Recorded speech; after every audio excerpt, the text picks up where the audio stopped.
13th century India. Parts of India are ruled by King Narasimhadeva I of the Eastern Ganga dynasty. The king had a vision to create a temple to worship the sun in the middle of the sea. The temple was to be of the shape of a giant chariot on wheels, each wheel acting as a sundial, the chariot containing 4 deities of the sun god at north, south, east, west positions, showing the god with different powers and moods throughout a single day. A giant magnet at the top of the chariot to balance the whole structure and tinker with the compass of approaching ships to mislead them.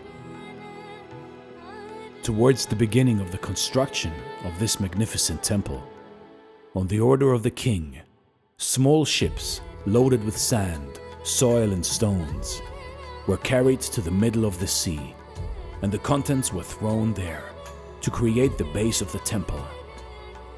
But alas, they were all washed away by the giant tides with ease. The process went on for many days, and finally it seemed like a mission impossible. The desperate king one afternoon left his palace in frustration. Dressed like an ordinary man, he roamed around the unspoiled countryside of coastal India on his horseback. Finally famished and thirsty, he knocked the door of a small thatched house at the end of a village. An old lady came out. Oblivious to the identity of the stranger, she offered him water and some hot meal as a token of her hospitality. Preoccupied in his own thoughts, the king dipped his finger in the middle of the hot meal and burned his fingers. "Young man, you seem to be as foolish as the king of our land." Seeing him in pain, the old lady remarked, "Instead of starting to work from the shore, the silly king Narasimhadeva is pouring sand at the middle of the sea. And here you are, pouring your fingers to the center of this hot meal." The king was shocked and surprised.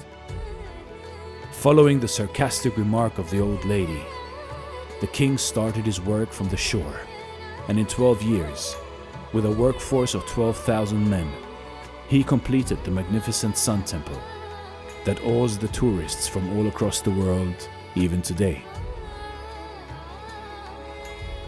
You see in life, in your life, don't throw yourself into something without any knowledge, without knowing what you are doing. Seek advice from people who know their business. Read into it. Think very clearly and long about things. And you will see, despite setbacks and failures, you will achieve whatever it is that you put your work behind. Just don't stick your fingers blindly into a hot meal. Otherwise, don't be surprised if you get burnt. This is Dare to Do Motivation Stories. Thank you so much for watching, and stay blessed.